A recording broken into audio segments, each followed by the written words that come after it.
pasan a buscar lugar en medio de la iglesia. Vamos a buscar en la Biblia el libro de Génesis en el capítulo 38 para poder entrar en la porción de esta noche. Déjeme decirle que dice la escritura que en aquellos días, en el libro de los Hechos, en el capítulo 13, dice: en aquellos días había profetas en la iglesia, en aquellos días. Déjeme decirle, y la pregunta es: ¿por qué dejó de haberlos? Si el ambiente que Dios prepara para que los hijos de Él se desenvuelvan, tiene mucho que ver el ambiente espiritual de la iglesia, para que sigan fluyendo las cosas buenas, los dones buenos de Dios. Hoy vamos a considerar esta porción, Génesis 38, en el verso 27. Le voy a pedir, si es tan amable, de estar de pie mientras leemos estos tres versos. Le prometo no ser muy alargado esta noche, solamente lo suficiente como para que podamos apreciar lo que aquí está en su palabra. Su palabra tiene, hermano, como joyas, y tenemos que nosotros sacarlas y disfrutarlas, porque las joyas no son para esconderlas, sino para descubrirlas, para lucirlas. Hay personas que les gustan traer buenos anillos, buenas piedras preciosas. Déjeme decirle, esto es mejor que eso. Es mejor que oro y plata y joyas preciosas. Es su palabra de Dios. Cuando descubrimos secretos, dice que es gloria de Dios encubrirlos, pero es gloria de un príncipe de descubrirlos. Así es que Génesis 38, 27 dice la escritura: en el nombre del Padre, y del Hijo, y del Espíritu Santo. Le damos la bienvenida a todos y cada uno de ustedes. Dice así la escritura: y sucedió que al tiempo de dar a luz, he aquí había mellizos en su seno. Aconteció además que mientras daba a luz, uno de ellos sacó su mano, y la partera lo tomó y le ató un hilo escarlata a la mano, diciendo: este salió primero. Dice el verso 29: pero he aquí sucedió que cuando él retiró su mano, su hermano salió. Entonces ella dijo: ¿qué brecha te has abierto? Por eso le pusieron el nombre de Fares o Pérez. Y dice el verso 30: y después salió su hermano, que tenía el hilo escarlata en la mano, y le pusieron por nombre Sara o Seda. Oramos al Señor. Padre, en el nombre de Jesús, abrimos tu palabra nuevamente, Señor, para meditar en ella, creyendo que tú eres, Señor, el que nos enseñarás y nos guiarás a toda verdad y a toda justicia. Espíritu Santo, me pongo en tus manos, Señor, para que me uses al transmitir tu palabra, y tu pueblo junto conmigo podamos salir edificados en esta noche. Queremos suplicarte, Señor, que nos ayudes y nos edifiques, pues tú prometiste edificar a tu iglesia sobre la roca. En el nombre de Cristo Jesús. Amén, amén y amén. Si es tan amable de sentarse. Este relato es un relato de un hombre que en la escritura hemos nosotros conocido con el nombre de Judá. Judá, su nombre significa: esta vez alabaré al Señor. Porque así dijo su madre cuando lo dio a luz. Ella dijo: esta vez alabaré al Señor. Y le puso, por causa de esa alabanza, le puso, por esa gratitud a Dios, le puso el nombre de Judá. Ahora, Judá dice que él tenía hijos, y uno de ellos tuvo una esposa, pero ella quedó viuda porque murió uno de los hijos de Judá. Y entonces en aquellos tiempos había un principio que tenía que ser transferida la esposa al siguiente hijo que le seguía en edad, y para que le engendrara hijos en honor al difunto. Eso era una costumbre de aquellos tiempos, y solamente cuando había esa viudez era cuando se podía hacer eso. No se podía hacer en ningún otro momento. Y entonces llegó el momento en que pasaron 3 hijos, pero ninguno de ellos estaba apto para ser el que fuera usado para darle un honor al difunto. Entonces había un hijo menor que todavía estaba a muy temprana edad, y Judá no lo quiso entregar en matrimonio porque no era tiempo. Entonces Judá salió un día en el campo, en el camino, y se encontró una mujer que según él era una persona de la calle, pero era Tamar, la viuda, que se había disfrazado como una mujer de la calle, porque ella quería engendrar, pues, porque antes era así como muy importante que hubiera descendencia del linaje de Dios, del pueblo de Dios. Y entonces ella se hace pasar por una mujer y se pone en el camino donde iba a pasar Judá. Y entonces le ofrece que tuvieran intimidad por un precio. Y entonces él le dio un bastón y le dio una prenda y le dio un anillo. Y entonces, como garantía de que le iba a pagar, y hasta iba a ir a traer un carrito. Pero resulta que en ese tiempo, cuando él fue a traer aquel encargo, resulta que ya no estaba, aquella mujer había desaparecido. Y entonces se corrió un rumor de que aquella mujer, que era Tamar, ahora la están acusando de fornicaria porque estaba embarazada de alguien que no sabían quién era. Y entonces cuando Judá le llega la noticia de que está embarazada, dice que sea quemada, porque a veces las personas son muy crueles para tratar situaciones pecaminosas, siendo que él mismo era el que la había embarazado, pero no sabía.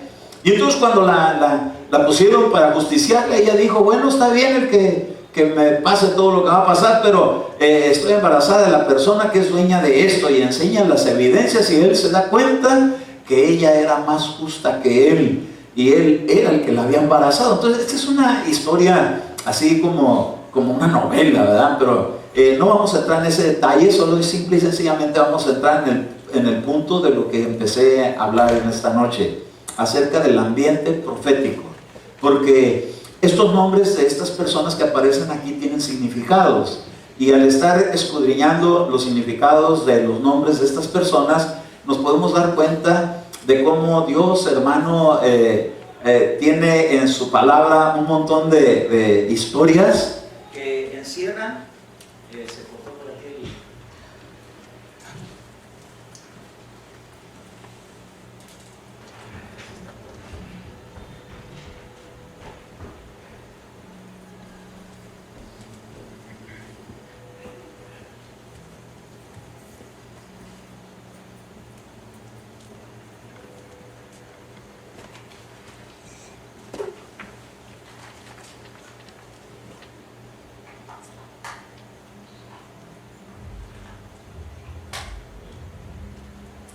Sí, vamos a continuar con esto, disculpe usted.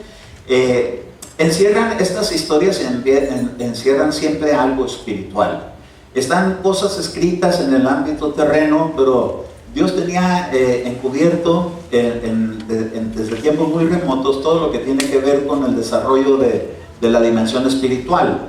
Y hablando acerca de Judá, su nombre significa, esta vez alabaré al Señor. Y el nombre de Tamar significa palmera, pero es una palma no como las palmas que nosotros vemos aquí, sino una palma datilera, de dátiles, una palma diferente, pero que en un sentido la Biblia habla en el Salmo 92, versículo 12, y dice que el justo florecerá como la palma, crecerá como cedro en el Líbano. Quiere decir entonces que estas figuras que aparecen en la Biblia siempre tienen significados, y esto a mí me habla de que el ambiente profético siempre tiene que estar en una comunión con Dios. Surge de la alabanza, surge de la adoración, una intimidad con Dios, y es ahí cuando nos ponemos nosotros sensibles. Cuando estamos en medio de la adoración es cuando uno está sensible a la voz de Dios, y ese es un ambiente que Dios tiene preparado para que se desarrolle la unción profética en medio de sus hijos, en medio de su pueblo. Pero tiene que, una persona que va a fluir con la unción profética, tiene que ser una persona que aprenda a vivir como un justo. Acuérdese que nosotros venimos a ser justificados por medio de Jesucristo, pero Dios nos llama a vivir en obras de justicia. Entonces, la unción profética se va a mover en la honestidad, en la limpieza, en la justicia. Dios, hermano, espera de sus hijos, los que llevan la unción profética, que puedan vivir una vida pues correcta, una vida recta, una vida de honor, de honra para Dios. Y esa era la unión de Judá con Tamar, una relación que tiene que ir siempre compaginada. No es solamente la alabanza, porque si viviéramos de una manera impía, con cánticos, no seríamos nada diferente de la gente del mundo. Lo que hace la diferencia en la unción profética es la limpieza, la santidad, la devoción, a Cristo, ¿verdad? La manera de cómo vivir. Y dice, por ejemplo, en Ezequiel, en el capítulo 41 y en el verso 18, que cuando había un templo que estaba en Jerusalén, tenía una decoración ese templo, y quiero que lo vean conmigo como dice que estaba esculpido. Y dice, y había esculpidos querubines y palmeras. ¿Qué dijimos que representa la palmera? La justicia, los justos, ¿verdad? Dice que había esculpidos querubines y palmeras, una palmera entre querubín, y cada querubín tenía dos caras.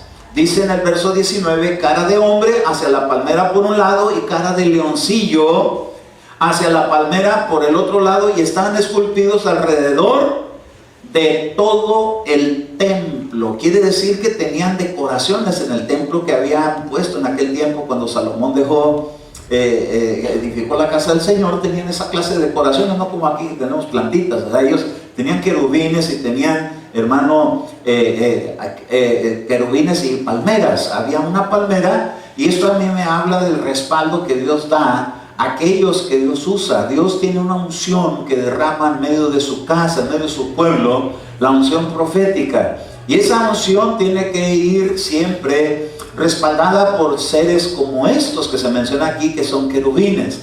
Aquí hemos escuchado, hermano, que aparecen esta clase de seres en la iglesia visitándola, pero no es otra cosa más que diciendo Dios, así protejo yo la unción que derrama sobre los vasos que somos nosotros, los humanos, las personas que somos justos delante de los ojos de Dios, porque nos ha justificado cuando reconciliamos con Dios por medio de Jesucristo. Sin embargo, Dios nos llama a vivir una vida en santidad, una vida justa, una vida correcta, una vida recta. ¿Puede decir recibo? El ambiente para que un profeta se pueda desarrollar tiene que ser un ambiente de justicia, tiene que ser un ambiente de limpieza. Ahora fíjese cómo en el templo dice que aparecen estos querubines, que dice que tenían por un lado cara de hombre, pero por otro lado tenían cara de leoncillo. Esto a mí me habla de las reacciones que tiene un profeta cuando está, hermano, en la dimensión terrena. Es como un hombre común y corriente. ¿Qué saliste a ver al desierto?, decía Jesús al pueblo de Israel cuando habían salido a buscar a Juan. Dice, ¿acaso se encontraron con quién? ¿Con un hombre con vestiduras delicadas? No, un hombre común y corriente, un hombre tan sencillo que tenía su cabello, tenía su barba, tenía sus vestiduras de camello y tenía un cinturón que lo ceñía. Y déjeme decirle, esto a mí me habla de cómo Dios, a través de la unción, puede usar a cualquier persona tan sencilla como usted y como yo.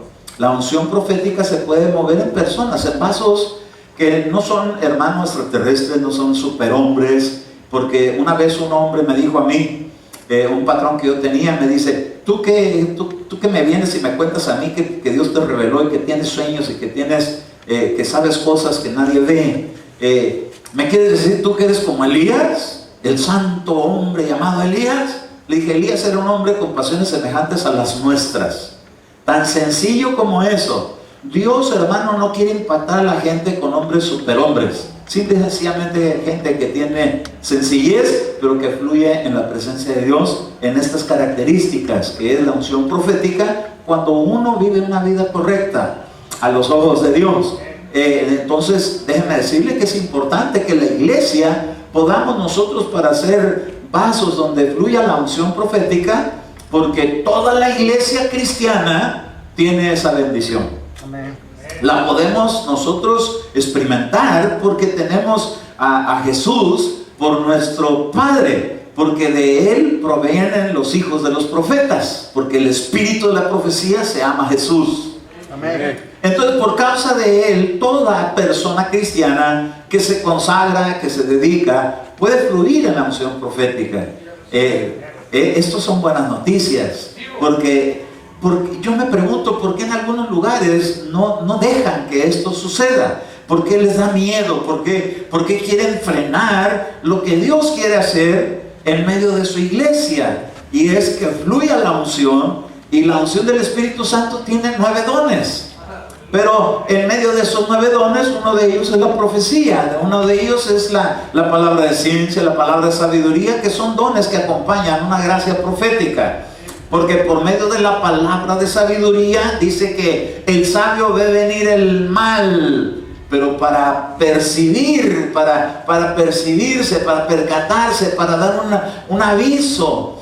Y note usted que tienen propósitos la unción. En medio del pueblo de Israel se necesitaba que esa unción estuviera fluyendo, y por eso es que se oye, ¿verdad?, de que el Dios de nuestros padres eran los profetas Abraham, Isaac, Jacob.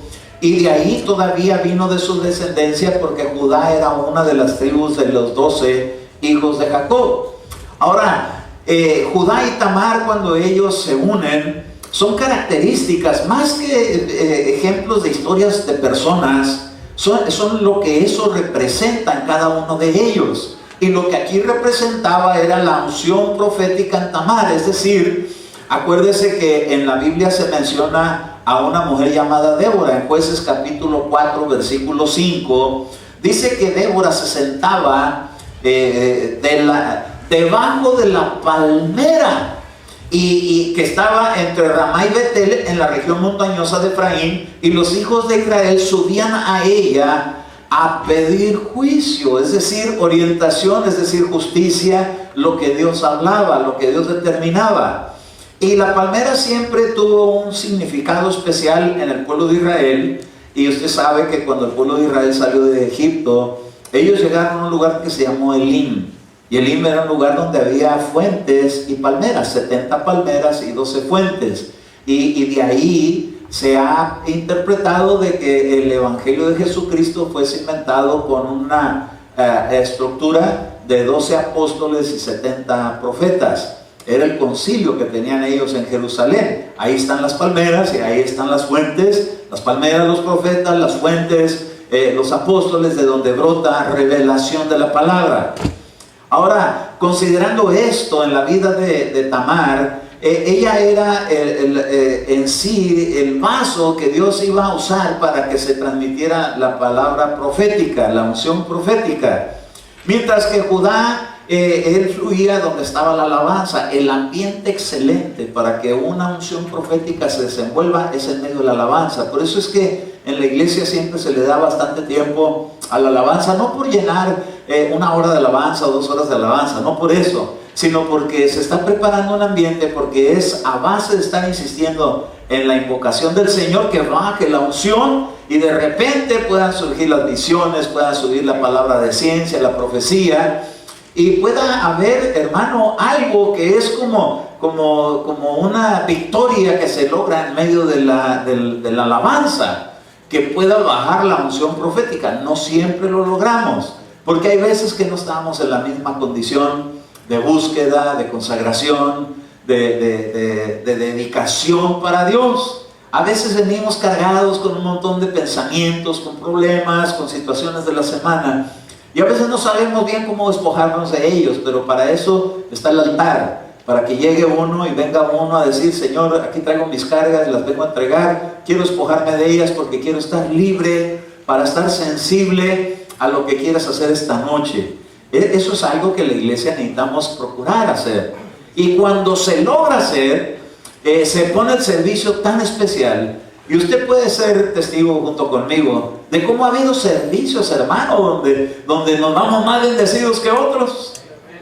Si es el mismo Dios, si es la misma unción, ¿por qué a veces salimos más bendecidos y a veces no tan bendecidos? ¿Por qué? Porque no siempre venimos en las condiciones de entrega, de reflexión, de ubicación, de súplica, de clamor a Dios. Y déjeme decirle que eso es algo que Dios lo tiene preparado para que ahí podamos tener una experiencia con Dios. La unción profética es algo que no solamente es para decir: el Señor me está mostrando cosas ocultas de tu vida. No, cuando aparece eso es para ayudar a quitar los estorbos que cada persona a veces tenemos, para poder fluir en la presencia de Dios y tener una experiencia más gloriosa con Dios. Con ese propósito Dios, hermano, levantó profetas. La unción profética es con el propósito de preparar un pueblo dispuesto para la venida del Señor. Eso fue el mensaje que le dieron a Juan el Bautista. Dice que él fue como un mensajero delante de Dios para preparar un pueblo.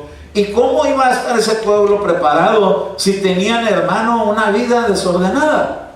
Entonces la unción profética les decía: el que robe no robe más, el que tenga 2 túnicas comparta una, hacer obras dignas de arrepentimiento. Entonces cuando esas cosas se llevan en su debido orden, el pueblo se quebranta. La persona que antes se ve identificada como malhechora, pero ahora a reflexión, a arrepentimiento, a enmendar y ver la misericordia de Dios, lo hace a uno quebrantarse en la presencia de Dios y estar, hermano, en disposición para oír su voz. Acuérdese que el Señor decía que llevaría a su pueblo al desierto y ahí le abriría el oído. Muchas veces nosotros nos preguntamos: ¿por qué, hermanos, si estamos tanto tiempo de cristianos? ¿Por qué a veces tenemos dificultades?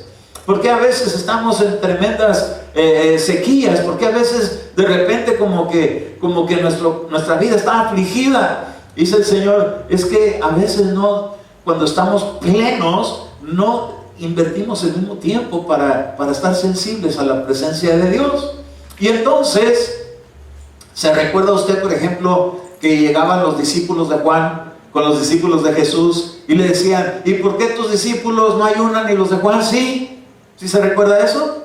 ¿Cómo le hacían esa pregunta al Señor? ¿Y cómo es posible que los discípulos de Juan sí están en ayuno y los discípulos de Jesús no necesitan estar en ayuno? Y entonces el Señor Jesús contesta de una manera tan sencilla.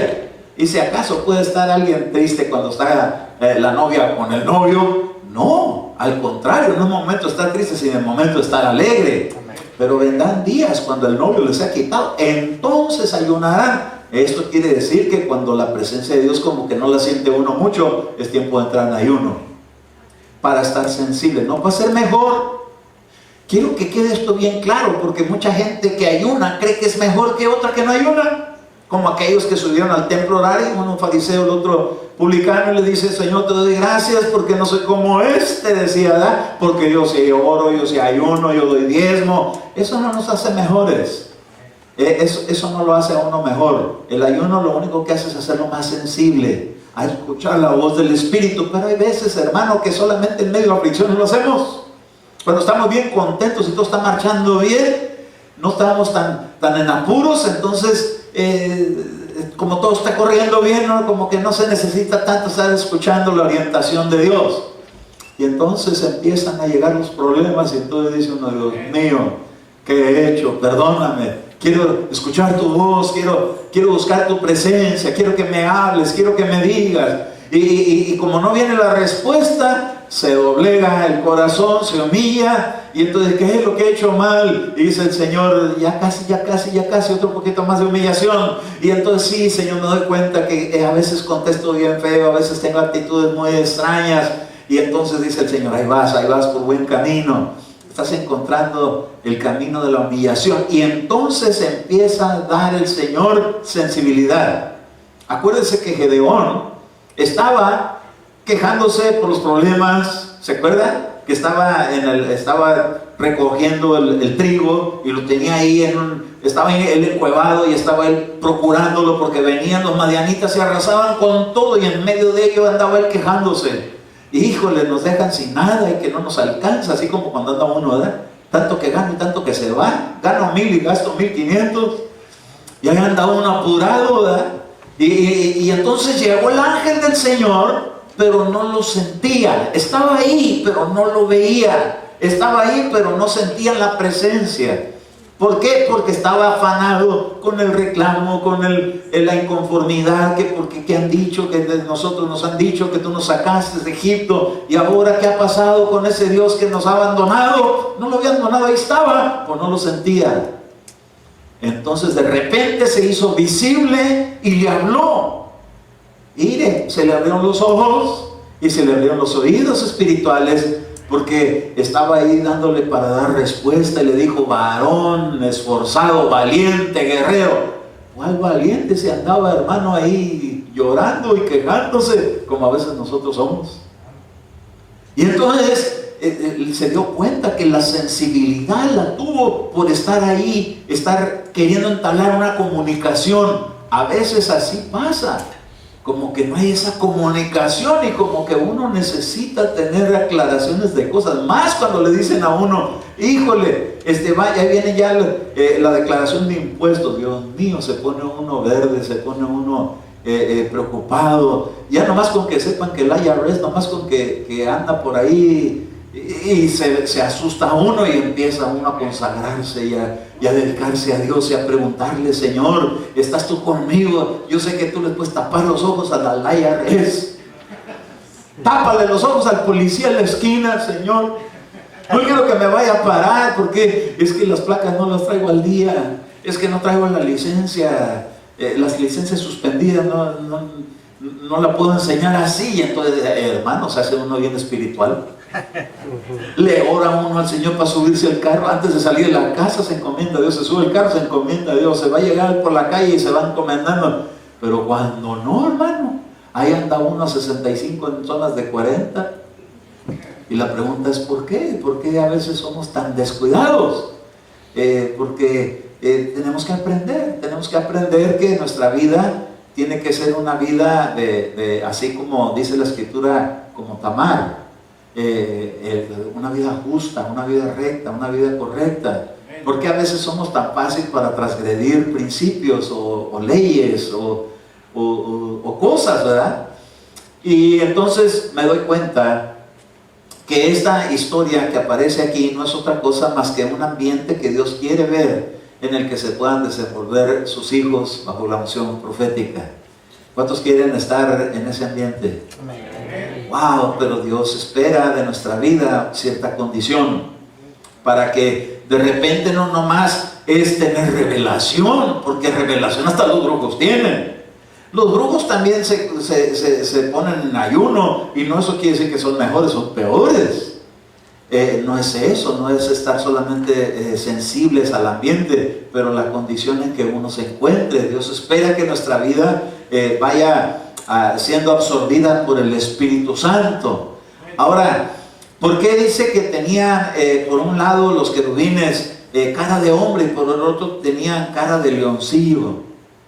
Y entonces yo meditando en ello, la Escritura dice, ¿verdad?, que los leoncillos lo que hacen es que destazan la carne, ¿verdad? O sea, agarran su presa y no como quiera la suelta. Entonces una persona que está bajo la unción del Espíritu Santo puede ser una persona tan sensible, pero tiene que ser uno tan celoso en su dimensión espiritual de acabar con las obras que son injustas, las obras que son, la Biblia le llama de la carne.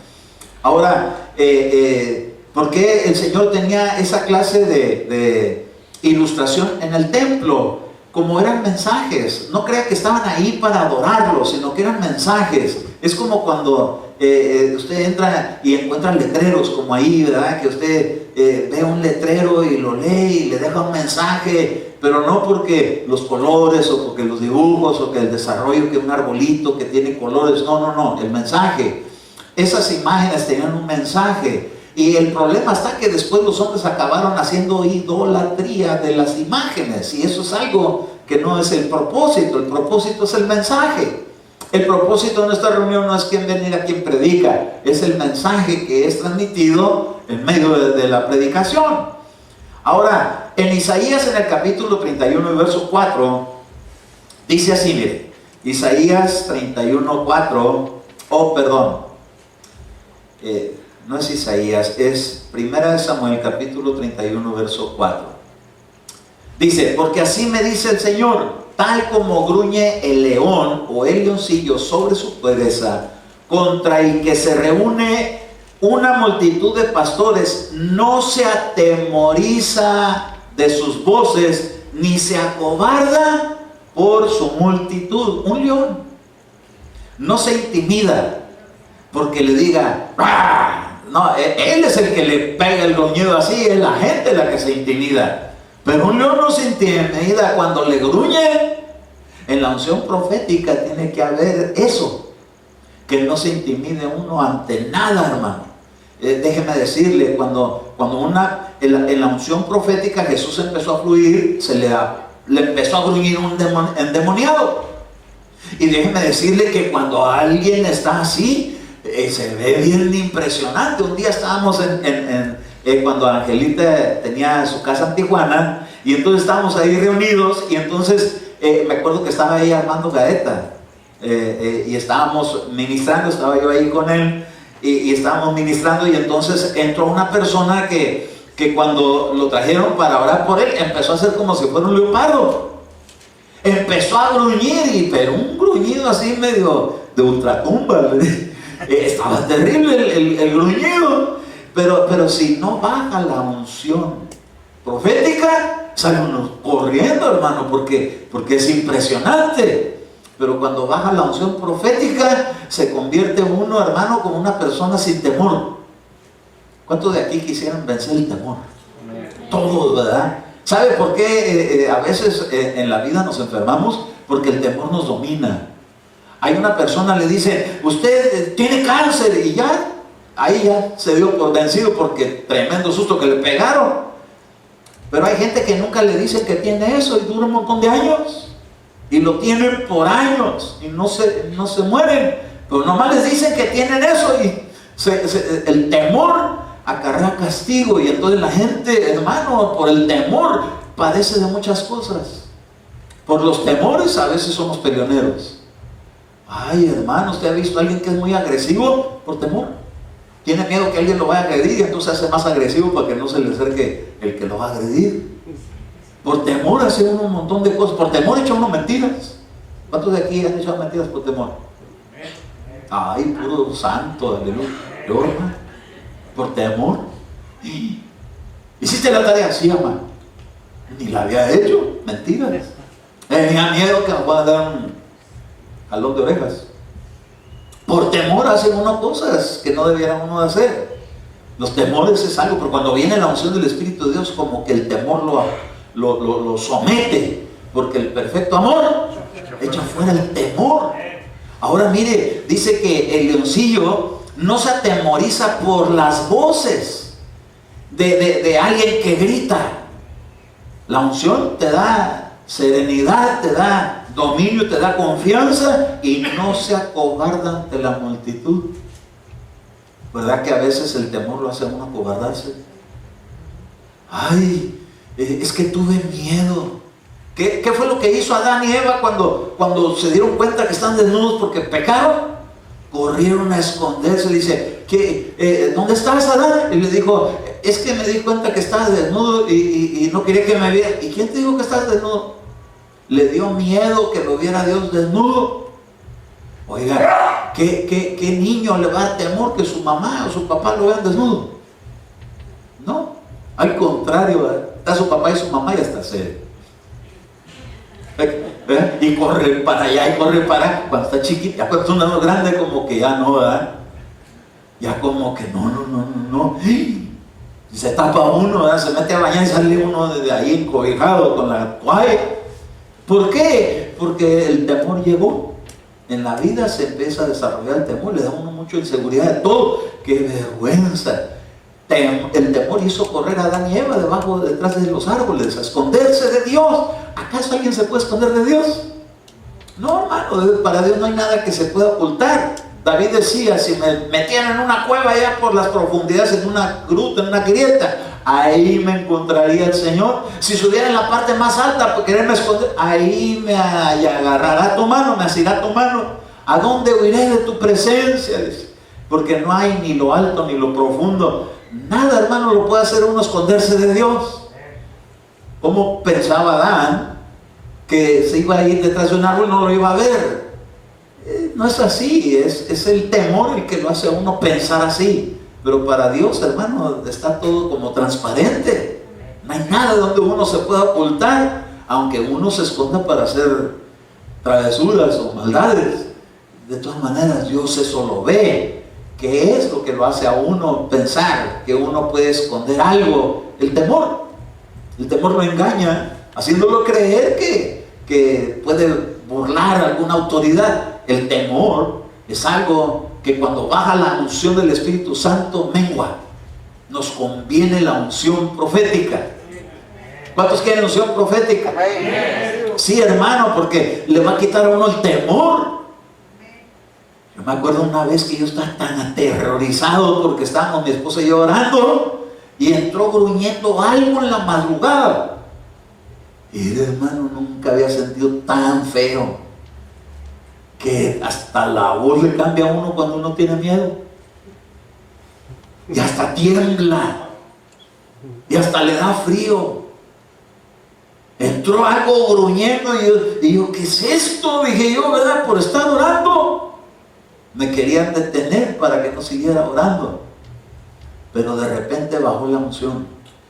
Y como que nos envolvió, se fue el miedo. Y llegó como el furor, como la braveza, como la valentía. Ya no estaba acobardado. Ahora ya lo podía reprender. Cuando bajó el efecto de la unción, volvió otra vez el temor que no vaya a regresar otra vez. A nosotros nos gruñó. Y fuimos con un pastor. Y le dije, hermano pastor, es que en la casa nos gruñeron. Ay, hermano, gruñiditos. No se preocupe, no pasa de ahí. Y yo así, medio pálido y medio asustado. Y no quería ir a mi casa. Salía a la hora del trabajo y me iba a visitar amigos. Y Marty ya estaba en la casa esperando y me dice, ¿dónde estás, mi amor? Oh, es que vine a hacer un favor. ¿Qué favor? Ni qué favor, le sacaba ir a la casa. Dije, si llego ahí nos podemos orar y empieza a gruñir otra vez. Nunca más nos volvió a gruñir, pero nos pegó una buena asustada. ¿Qué es lo que lo hace a uno tener temor? La falta de la unción. ¿Qué lo hace a uno ser peleonero? La falta de la unción. ¿Qué es lo que hace a uno ser trinquetero? La falta de unción. Nos conviene la unción, porque nos va a quitar todas esas cosas. Nos va a quitar, hermano, la actitud de que yo soy más que tú. No, la unción al contrario, le va a decir, tú eres más que yo. Dice que ninguno tenga un concepto más alto de sí mismo que el que deba tener. Oiga, es la unción la que puede hacer la diferencia. Y el Señor, hermano, le estaba enseñando eso a este pueblo de Israel, que necesitaban saber, que necesitaban la unción. Y dijo el Señor, les tengo que dar una unción bien poderosa, y es la unción profética. Y la unción profética es una bendición en la iglesia, pero tiene que manejarse de la manera correcta. ¿Para qué? Para que nos ponga en condiciones correctas a todos, seguros de que sabemos que hay un Dios poderoso. Que aquí, hermano, ¿quién ve los ángeles que llegan aquí a la iglesia? Pues uno que otro. Pues para eso Dios levanta esa unción, para dejarnos saber que ahí están. Pero hermano, no siento nada, que yo tampoco lo sentía, pero de repente lo vio. Yo me acuerdo un día que yo, en esas madrugadas que tiene uno con Dios, de repente me vi en la visión que venía entrando por aquí, porque ahí bajó así, mire, un águila. Y yo dije, ¿esa águila? Y entonces me acerqué para ver, y como que voló otra vez, pero atravesando la pared, y volvió a bajar. Cuando bajó y llegó al piso, ya no era una águila, sino que era una persona, era un ángel. Le vi las alas blancas y empezó a caminar así por donde está Alex para acá. Cuando llegó a la dimensión donde está la pared, donde está la batería, empezó a caminar para acá. Ya no era el ángel, era un sacerdote. Un sacerdote con pelo amarillo, con ojos azules y con un pectoral y con unas vestiduras, que me quedé tan impresionado, estaba maravillado lo que estaba viendo. Pero yo le cuento a usted eso, voy a decir en qué película la vio, hermano. Porque la incredulidad luego le llega a decir, ay, ya está, comió de más en la noche, ha haber cenado enchiladas, ¿cuántas se cenó? No. Las visiones muchas veces suenan así como tan fantásticas, pero son reales. ¿Usted puede creer eso? Sí. Cuando no podemos creerlo, es una evidencia que nos hace falta una ungidita, una unción del Espíritu de Dios que le ayude a uno a mantener una fe, como para poder creer eso. ¿Cómo estará nuestro nivel de fe en nuestra vida? Si lo pudiéramos medir como se mide una vasija que tiene agua, ¿qué tanta llenura tenemos de fe? Porque el que tiene suficiente fe, no le cuesta ningún trabajo creer nada de eso. Pero el que tiene la fe muy baja, déjeme decirle, será el sereno Cirilo. A mí se me que está viendo de más. Esta que está contando, nos quiere apantallar. No, es la unción. Es este ambiente que se necesita. Bueno, sería que cuando está uno dudando, se revisara uno qué tanto de vida justa está llevando, porque a lo mejor eso mismo le impide a uno poder captar y darse cuenta que ahí está. Ahorita nosotros, hermano, abrimos nuestros ojos, no vemos más que las paredes verdes. Pues le aseguro, hermano, que si entramos bajo esa unción profética, no solamente miraríamos paredes, sino que miraríamos seres que vienen y nos visitan y que están aquí y que a veces se evidencian dándose a sentir, pero a veces no. ¿Y cómo voy a saber? Es la fe la única que le va a ayudar a comprender estas cosas. De lo contrario, no. Entonces, tenía que aprender algo en la descendencia de Jacob, de que la unción profética es algo que es un ambiente que tiene que ser preparado para que se desarrollen los profetas. La unción profética es algo bien necesario en la iglesia. Necesitamos, hermanos, porque hay iglesias que no lo tienen. No es que aquí lo tengamos mucho, está ahí en el ambiente, pero quienes lo pueden apercibir y creer y recibir, y quienes lo resisten y lo contristan y hasta lo hacen huir. Porque déjeme decirle que en la Biblia usted puede ver ejemplos cuando vinieron mensajeros de Dios a traer mensaje a mujeres de Dios, diciéndoles: el Señor te va a dar un hijo, como en el caso de María, como en el caso de la madre de Sansón. Les van a dar un hijo. ¿Y cómo? ¿Cómo va a ser eso si no es en una esterilidad? ¿Cómo? Es que para Dios no hay nada imposible. Y en lo que fueron a traer la ofrenda, ya partió el ángel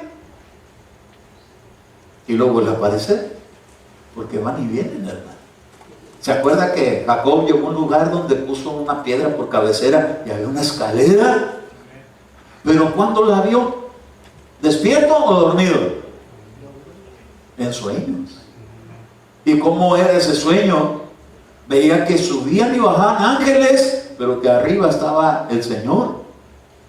¿Y cómo supo que era el Señor? Hermano, los hombres que la Biblia habla como profetas, sus revelaciones fueron a través de sueños. ¿Usted tiene sueños? ¿Sí? ¿De enchiladas o del Señor? Algunos creen que son de enchiladas, pero son del Señor. Mire qué tremendo, hermano, que Dios siempre se ha revelado a través de los sueños. Pero ¿quién lo puede creer? Hay gente que dice: tú ya, es que tanto que ves la televisión, ya estás hasta teniendo sueños. Y es que en parte conocemos y en parte profetizamos. Una parte sí, es parte de la vida cotidiana, pero otra parte es la dimensión espiritual. Ahora, dice aquí que el leoncillo no se atemorizaba, ni se acobardaba ante la multitud. La unción lo ayuda a uno hasta para poder predicar. Y yo me acuerdo que yo no podía predicar, ni podía hablar. La primera vez que fue a una iglesia y me pusieron a leer, hermano, usted me hubiera visto, no lo creería. Se me nublaron los ojos, no veía ni las letras. De por sí traía una biblita así, porque cuando recién se hace uno cristiano trae una bien chiquitita, ¿eh? Para que no se note mucho dónde la guarda, ¿eh? Que no se note que soy cristiano. Pues ya después, cuando va agarrando más confianza, ya aquí es más grande, ¿eh? Ahora había una viejita que tenía una bibliota así, mire, tamaño, le dicen versión católica, así, de esas grandototas así, ¿eh? Y estaba ahí leyendo, y yo dije: gloria a Dios, que no le da vergüenza que la vea yo leyendo la Biblia. Porque cuando recién empieza uno, que lo invitan a una iglesia cristiana, como que se quiere camuflajear, como que es visita, ¿verdad? Pero ya cuando va agarrando la fe, ya no le da pena. Entonces yo traía mi biblita así chiquitita, mire, así casi como este pañuelo así. Y entonces cuando la abría para leer, me decían: a ver, lea usted el versículo tal, capítulo tal. No podía leer nada, no lo veía. De por sí la letra chiquita y los ojos llorosos, y todo tembloroso, porque que si no lo leo bien, ¿qué van a decir los demás que ni siquiera fui a la escuela?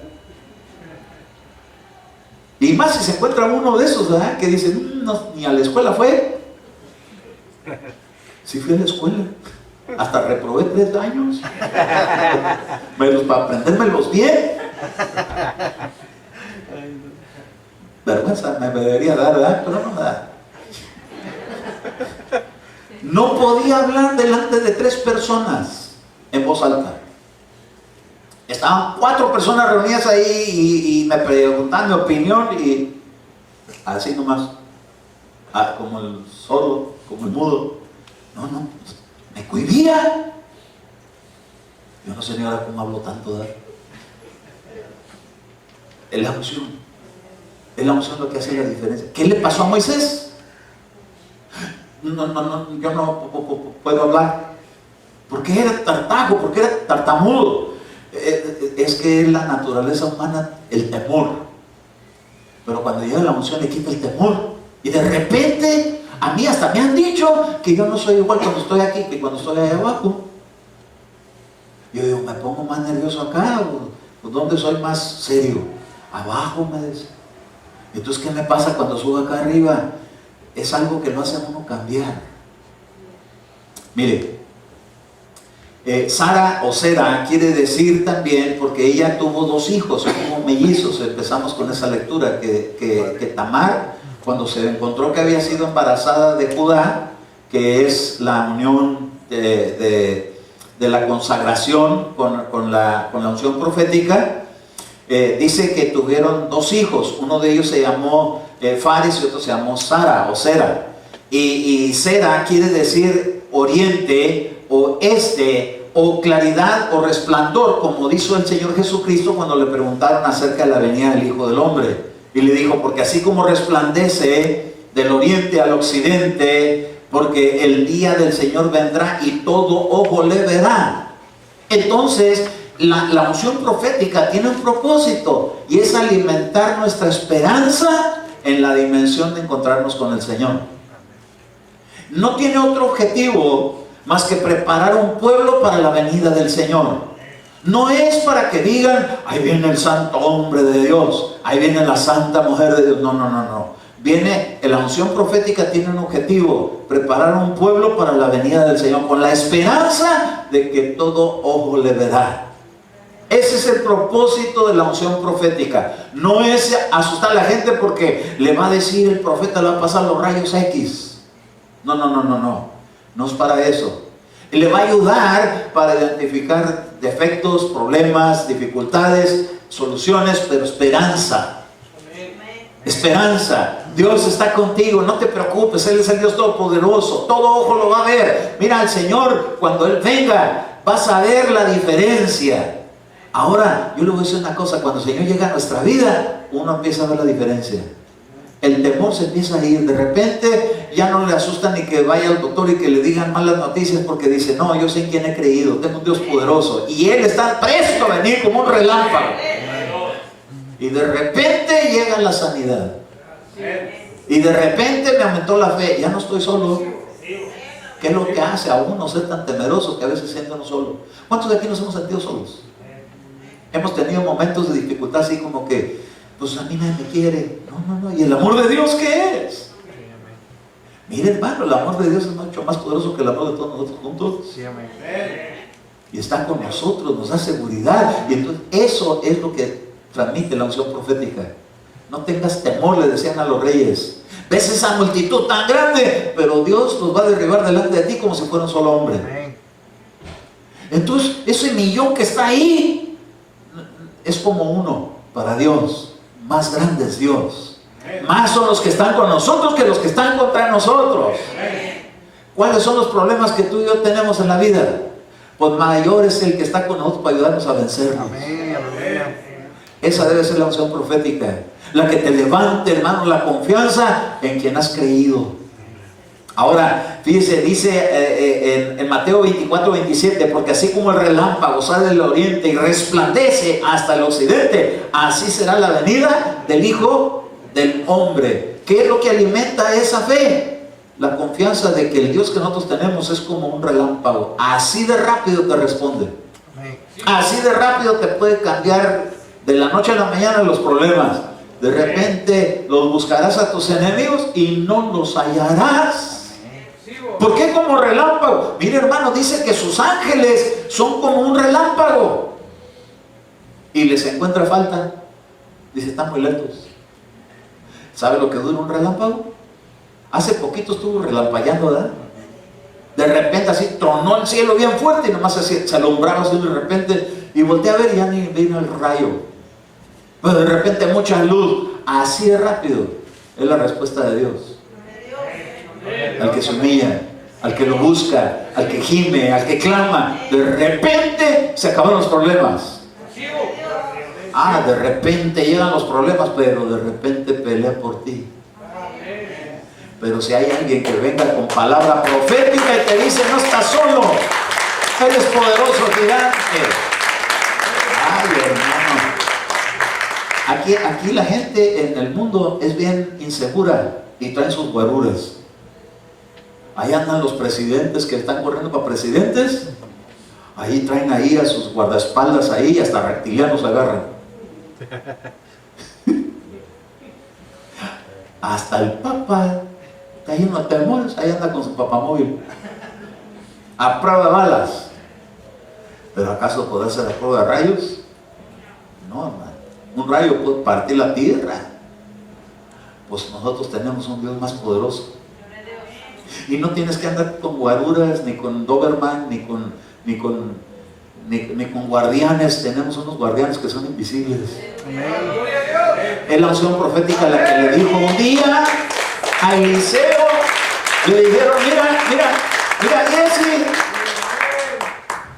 más son los que están contigo que los que están contra ti. Pero como no los veía, entonces dijo, mira, Señor, ábrele los ojos para que vea. Cuando vio todo el ejército del cielo que estaba con ellos, dijo, ahora sí ya no tengo miedo. Porque si Dios está con nosotros, ¿quién contra nosotros? Para eso es la unción profética. ¿Por qué este pueblo necesitaba eso? Porque era el pueblo más pequeñito de todos los pueblos. Véanlo en un mapa. ¿De qué tamaño es la ciudad de Israel? Mire, hermano, todo California está grandísimo. Israel es pequeñito. Pero pequeñito, pero con la unción profética. Eso le hacía estar seguro. Le decía, no temas ni te acobardes delante de esa multitud tan grande. Aunque lo veas como la arena de la mar, hay alguien mucho más grande, más poderoso, que es como las estrellas de todo el universo, hermano, del cielo. Tiene ángeles, hermano, miriadas y miriadas. ¿Sabes qué son miriadas y miriadas? Que no se pueden contar. ¿Sabes cuántos ángeles, hermano, respaldan el Evangelio de Jesucristo? Ni idea tenemos. No nos podríamos contar. Así de grande es la protección que Dios tiene para los suyos.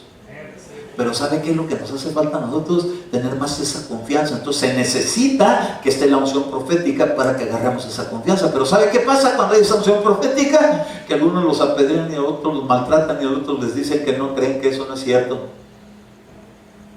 Jesús llegó y les dijo, ustedes decían que si estuvieran en los tiempos de Isaías y de Jeremías y de Ezequiel, pero si hubieran estado en esos tiempos, ustedes mismos hubieran sido los que los hubieran apedreado. Y ellos hacían, nuestros padres, los profetas, pero cuando llegó Jesús tampoco le creyeron. Pero para esto se necesita una fe. ¿Quieres tener fe como un granito de semilla de mostaza? Le dijeras a este monte, quítate, y se echaría a la mar. Eso es una potestad. A veces no tenemos la fe ni siquiera el tamaño de un granito de mostaza, porque tienen un problema y no le dice quítate. ¿Sabe que la fe de un granito de mostaza es la suficiente como para que le podamos decir a la tempestad, enmudece? Pero ¿quién se anima a hacerlo, hermano? Van a decir que las estoy dando de profeta. Que digan lo que digan, de todas maneras. El problema está enfrente. Cuando usted vea que hay dificultades, párese y dígale, apártate de mí en el nombre de Jesús. Porque fares quiere decir el que se ha abierto brecha. El que se abre paso. El que le dijo al mar cuando llegó Moisés, pártanse esas aguas, y dio el mar. Es la palabra de fe, porque dice que ese estaba en el vientre de su madre y entonces salió uno, le pusieron un cordón escarlata, ¿sí? Esa era Sara o Sera. Pero después, hermano, dice que salió Fares primero y salió como primogénito. Pero dice, porque te has abierto brecha. Quiere decir que adentro del vientre estaba una dificultad. Adentro de nosotros tenemos dificultades para creer. Que sí creo, que no creo, que será que Dios me va a ayudar, que no me va a ayudar, que sí me alcanza, que no me alcanza. Pues ni que te venían correteando. Es para pagar. A veces, hermano, nos asustamos tanto que a veces nos atemorizamos y en vez de confiar, como ¿y ahora quién podrá defenderme? Ay, pues ni que estuviéramos en el Chapulín. Tienes un Dios poderoso. Amén. Pero hace falta que la unción profética te diga, no temas, Dios está contigo, todo te va a salir bien.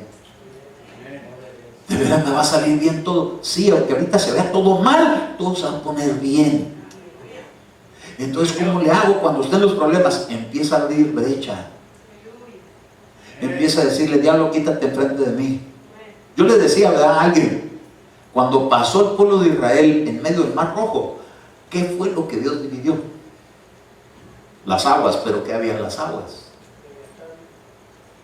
Bueno, la Biblia dice que en las aguas está Leviatán y también está el destructor, Apolión. ¿Y qué fue lo que pasó que ellos se dividieron? Que una palabra con una autoridad que dijo Dios a Moisés, hiere el mar. Y entonces empezó a soplar un viento solano que vino e hizo que se secaran las aguas. Pero ¿qué era lo que estaba ahí al lado derecho y al lado izquierdo? ¿Qué era lo que estaba ahí? Leviatán y Apolión. Y otra que se llama Lilith, que es la reina de los demonios, que es la que dice que es culpable de todas las muertes de los niños de cuna. Por eso le llamaban el Mar Rojo, porque se supone que ahí estaban esas potestades que son las que han causado mucha sangre o mucha muerte. Pero ¿qué fue lo que vieron? Que los hijos de Jacob, los hijos de Israel, iban a ser como la arena del mar, iban a pasar por el medio, que dijeron, esta arena es movediza. Eran los hijos de Jacob, los hijos de Israel. ¿Qué dirán, hermanos, las huestes de potestades cuando vayan a pasar a la iglesia? Estas son como las estrellas al firmamento, brillarán para siempre. ¿No le dijo? ¿Puedes contar las estrellas? Le dijeron a Abraham, así será tu descendencia. Pero también le dijo la arena de la mar. Entonces una es esa fe y otra es la de las estrellas. ¿Cuál es la que nos dejaron a nosotros? ¿Cuál es la fe que tenemos tú y yo? ¿Como la de la arena de la mar? ¿Como para sobrevivir y abrir paso en la tierra? ¿O como para abrir los cielos y subir con Cristo? Porque va a haber unos que van a subir con Cristo y va a haber otros que van a pasar en medio de la tierra. ¿Se acuerdan? Que hubo en el tiempo que se anunciaba mucho que iba a venir y llegó Enoc. ¿Y Enoc cómo se fue? Y Noé en medio de las aguas, con todo y la barca y con todo y la familia, pero no se ahogaron. En medio de la gran tribulación pasaron a las aguas en una barca que no se le metía el agua. Pero Enoc dijo, no, yo me voy antes. Y antes que venía el diluvio se fue arrebatado y tuvo testimonio de haber agradado a Dios. ¿Con qué? Con su fe. Es con la fe tuya que estés desarrollando ahorita que vas a agradar a Dios. Pero cuando hables, ¿cómo hablas? Ay, es que yo mejor no vengo a la iglesia, porque cada vez que vengo a la iglesia se me ponen las cosas bien tremendas con el chamuco. Y entonces gobierna más el demonio que la fe. No, hermano, cuando más difícil se ponen las cosas, cuando más hay que buscar esa unción que lo haga uno ir detrás de lo que Dios lo ha llamado a uno a hacer. Por eso venían estas historias. No tanto que porque que si no se casó, que si se casó, que si con la nuera, que con el suegro. No, es que todos esos nombres tienen significados. Y cuando uno empieza a ver esto, dice uno, la unción profética es algo que se necesita en medio del pueblo de Dios. ¿Quieres porciones de esas? ¿Quieres porción de unción? Autoridad, poder, dice el Señor, pero quiero ver también justicia. Tenemos que vivir de una manera justa y pía. no impía, píamente, con temor y respeto de Dios. Y cuando aprendemos a vivir así, dice el Señor, no temas de la multitud que se viene contra ti, porque más son los que están contigo que los que están contra tuya. Ay, hermano, un día me recuerdo que me invitaron a una iglesia, y llegué a una iglesia que la veía yo casi como gigantesca. Y entonces, como yo había estado en una iglesia chiquita, y entonces ahí yo ya los conocía a todos y decía, me están haciendo un llamamiento para servir. Me daba pánico servir. ¿Sabe cuál fue mi primer privilegio? Le pregunté a mi familia, ¿sabe cuál fue mi primer privilegio que tuve en una iglesia? ¿Sabe usted cuál era? No era predicar. No, hermano, yo creo que me hubiera desmayado si me hubieran dicho que predicara, si no podía ni leer. Recoger las ofrendas. Me pasaba yo con una canastita, iba con cada uno así. Era el sacristán de la iglesia. Pasaba y me daban las ofrendas, y luego tenía que orar por ellas. Y me decían que yo rezaba, porque siempre hacía la misma oración. Y entonces, así fue mi primer privilegio.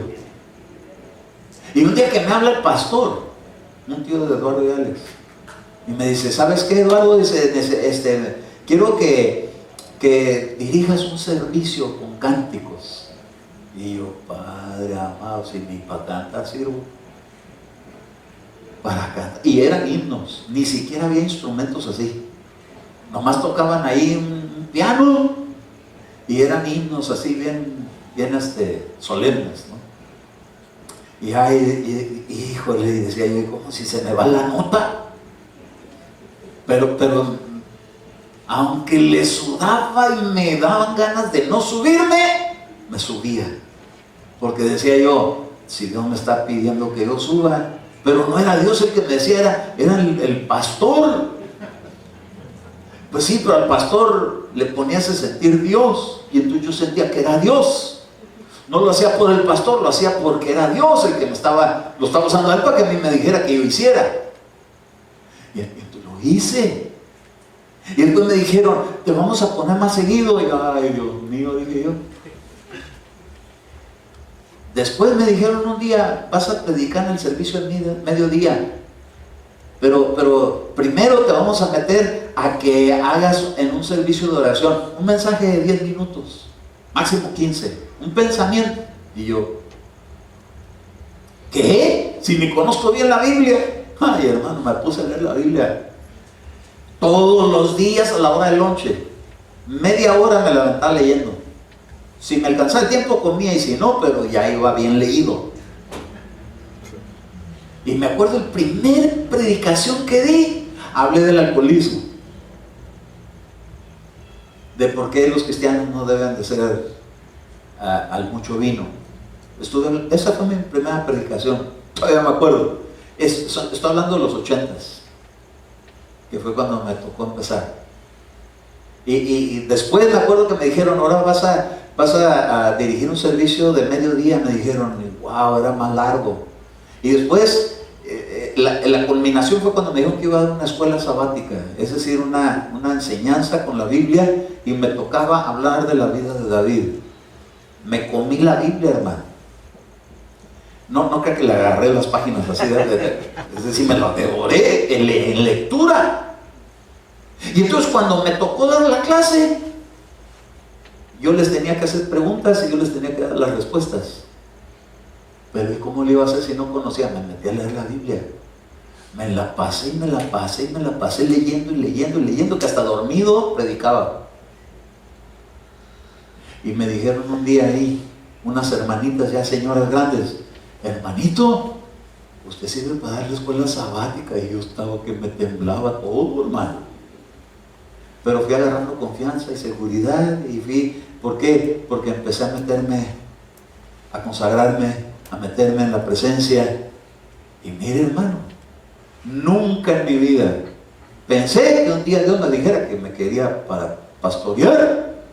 Cuando me dijeron las primeras veces, eso no es para mí, no era para mí, pero sí me lo dieron.